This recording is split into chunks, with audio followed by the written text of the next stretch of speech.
नमस्कार दोस्तों, स्वागत है आपका अपने YouTube channel biology by Rahul Oswal पर। आज अपन अध्ययन करेंगे पाचन तंत्र के विकारों के बारे में। ये अपने पाचन तंत्र का अंतिम भाग है।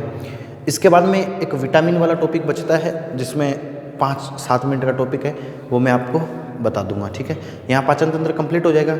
इसके बाद में अपन आपको इस पाचन तंत्र से संबंधित पिछले एग्जामों में जो प्रश्न आए हुए हैं, पिछले एग्ज़ाम में जो प्रश्न आए हुए हैं वो, और इसके अलावा अन्य कुछ महत्वपूर्ण प्रश्न हैं, वो प्रश्नावली का एक वीडियो में डाल दूंगा, तो आप वो भी देख लेना। आपका टॉपिक एकदम कंप्लीट हो जाइएगा। ठीक है, तो स्टार्ट करते हैं अपन। क्या आज का टॉपिक है? पाचन तंत्र विकार व अनियमितता। ठीक है, पाचन तंत्र के अंदर जो विकार है और अनियमितता है उनके बारे में अध्ययन करेंगे। सबसे पहला जो रोग बताया गया है वो पीलिया रोग है, और इस पीलिया रोग का उत्पन्न होने का कारण क्या है? यहाँ पर अपना यकृत प्रभावित हो जाता है, जो अपने त्वचा और आँख में पित्तवर्णक जमा हो जाता है। अगर यकृत प्रभावित हो जाता है, यकृत अपनी रेगुलरिटी नहीं दर्शाता है, अपना कार्य सही तरीके से नहीं करता है, तो अपने नेत्र, नखर यानी नाखून और त्वचा के अंदर पित्तवर्णकों का जमाव होता है, और उस जमाव के कारण अपनी त्वचा, नाखून, नेत्र पीले पीले दिखाई देते हैं। इस रोग को क्या कहते हैं? पीलिया रोग कहते हैं। ठीक है, नेक्स्ट अब है नेक्स्ट वमन या वोमिटिंग। इसे उल्टी भी कह सकते हैं, वमन भी कह सकते हैं, और वोमिटिंग भी प्यार से कहते हैं। ये एक प्रकार की प्रतिवर्ती क्रिया है जो मेडुला में स्थित। ये क्या है? एक प्रतिवर्ती क्रिया। जनरली प्रतिवर्ती क्रिया मतलब उल्टी क्रिया। उल्टी क्रिया का मतलब ये होता है, जनरली अपन भोजन ग्रहण करते हैं और ग्रसिका द्वारा आमाशय में पहुंच जाता है और पाचन स्टार्ट हो जाता है और आगे की ओर गति करता है वो, फिर आंतर की ओर। ठीक है, लेकिन कई बार क्या होता है, मेडुला के अंदर इसका केंद्र स्थित होता है। किसके अंदर? मेडुला में इसका केंद्र स्थित होता है, जिसे अपन वमन केंद्र कहते हैं। और इस वमन केंद्र की अनियमितता के कारण कई बार भोजन क्या है, वापस रिवर्स, यानी अपन बोलेंगे उल्टी प्रतिवर्ती क्रिया, या अपन बोलेंगे विपरीत क्रमाकुंचन गति। अपन ने जब भोजन, मैंने मुख गुहा से ग्रसिका में गया भोजन बताया था आपको। ग्रसिका से जब आमाशय में जाता है तो ग्रसिका का पाचन में कोई योगदान नहीं होता, केवल और केवल ये योगदान होता है, ये पाचन के लिए भोजन को गति प्रदान करती है। उस गति का नाम है क्रमाकुंचन गतियाँ। अब यहाँ पर क्या होगा, आमाशय से वापस ग्रसिका और ग्रसिका से मुख गुहा से बाहर अगर भोजन आए तो ऐसी गति को अपन कहते हैं ग्रसिका की, ऐसी गति ग्रसिका में ही होती है। इस गति को अपन कहते हैं विपरीत क्रमाकुंचन गतियाँ। ठीक है, तो ये जनरली कंट्रोल होता है वमन के अंदर, जो अपने मस्तिष्क का एक भाग है जिसे बोलते हैं मेडुला, मेडुला के अंदर स्थित होता है, उससे नियंत्रित होता है। ठीक है, नेक्स्ट प्रवाहिका या डायरिया। ये एक सामान्य रोग है जिसके अंदर क्या होता है कि अपनी जो आंत्र है वो असामान्य गति करने लगती है। असामान्य का मतलब ये होता है हर कैसे, जैसे अपनी आमाशय की गतियों के कारण ही क्या है, भोजन पच पाता है, और ये जनरली सामान्य से भिन्न गति करना प्रारंभ कर देती है, जिसकी वजह से क्या है, अपनी जो अवशोषण क्रिया है वो घट जाती है। भोजन की अवशोषण क्रिया तो घट जाएगी, और अपना जो मल है वो अत्यधिक पतला पड़ जाएगा। देखो, आंत्र अगर असामान्य गति दर्शाएगी तो भोजन अत्यधिक पतला हो जाएगा। पतला होने की वजह से अवशोषण ढंग से हो नहीं पाएगा, तो अवशोषण क्रिया घट जाती है। ऐसे रोग को क्या कहते हैं? प्रवाहिका या डायरिया। प्रवाहिका या डायरिया, या इसे दस्त भी नाम बोलते हैं। क्या बोलते हैं? दस्त। ठीक है, नेक्स्ट कॉन्स्टिपेशन या कब्ज, जो कि आजकल आम बीमारी है।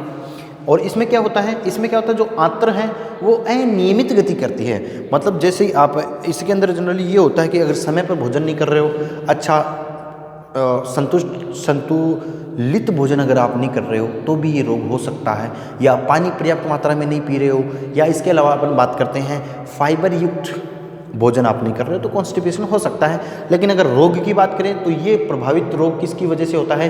ये आंत्र प्रभावित होती है इसके अंदर। वो क्या करती है, वो नियमित रूप से गतियाँ न दर्शाती, अनियमित रूप से गति दर्शाती है, जिसकी वजह से क्या होता है, वर्धांत्र में मल रुक जाता है। और इस वर्धांत्र में मल रुकने की वजह से अपन को बोल सकते हैं कब्ज रोग इसे कह सकते हैं। नेक्स्ट अपच या इंडाइजेशन। ये भी आजकल की जो डेली लाइफ है उसके अंदर जो आजकल के लोग हैं वो जनरली फास्ट फूड वगैरह अत्यधिक मसालेदार भोजन खाना पसंद करते हैं, उसकी वजह से ये रोग उत्पन्न होता है, अपच या इंडाइजेशन। इसमें क्या होता है कि भोजन पूरी तरह पचता तो है नहीं, भोजन पूरी तरह पचता नहीं है, और क्या करता है, पेट उससे भरा भरा महसूस होने लगता है अपन को। ठीक है, इस रोग के ये कंडीशंस है जो अपन फील करते हैं जब ये अपच होता है तो। और एंजाइमों के स्राव की कमी के कारण भी हो सकता है। ये क्या होता है, एंजाइम अगर कम स्राव हो रहे हैं उसकी वजह से भी हो सकता है, या अपन बोलते हैं व्यग्रता की वजह से भी हो सकता है। ठीक है, और एक कारण और इसमें खाद्य विषाक्तता, अगर आपका जो भोजन है वो संतुलित नहीं था, शुद्ध नहीं था, बासी भोजन था, तो भी आपको अपच हो सकता है, पचेगा नहीं ढंग से। या आप ज़रूरत से ज़्यादा अधिक भोजन यानी यहाँ तक भर के खाओगे, पचेगा नहीं, फिर उसे भी क्या कर सकते हैं, अपच कर सकते हैं। यानी भोजन मतलब को आपको भोजन तरीके से ही लेना है, ठीक है। या बहुत ज़्यादा मसालेदार स्पाइसी भोजन आप कर लोगे तो आपको अपच रोग हो सकता है। ये था आपके पाचन तंत्र के विकार मुख्यतः। अब देखो बहुत महत्वपूर्ण पार्ट आने वाला है पाचन तंत्र के विकारों के अंदर, जो आजकल एग्जामों में ट्रेंड में है। ये जो रोग बताऊंगा मैं आपको, ये प्रोटीन और वसा के, प्रोटीन और कार्बोहाइड्रेट, एक ही बात है वैसे तो, प्रोटीन और कार्बोहाइड्रेट की कमी अगर भोजन में हो जाए, उसकी वजह से जो छोटे बच्चे हैं 1 से 5 वर्ष तक के बच्चों, उनके अंदर ये रोग जनरली देखा जाता है, ठीक है। कौन कौन से रोग हैं? सबसे पहले इन रोगों को नाम दिया गया है प्रोटीन ऊर्जा कुपोषण रोग, ठीक है।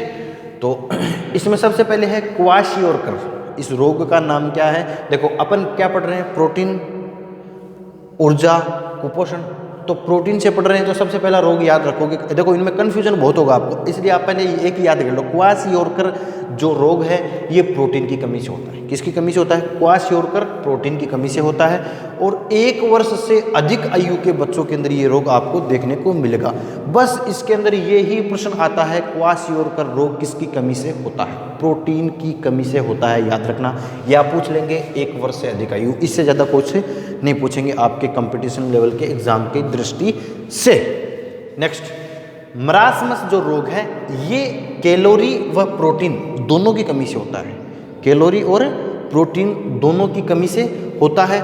ये रोग जनरली 1 वर्ष से कम आयु के बच्चों में होता है, ठीक है।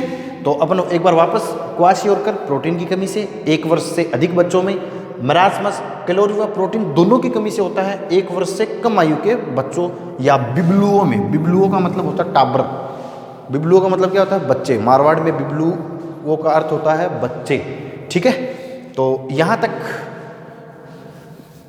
थैंक यू टाबरो, सभी को धन्यवाद।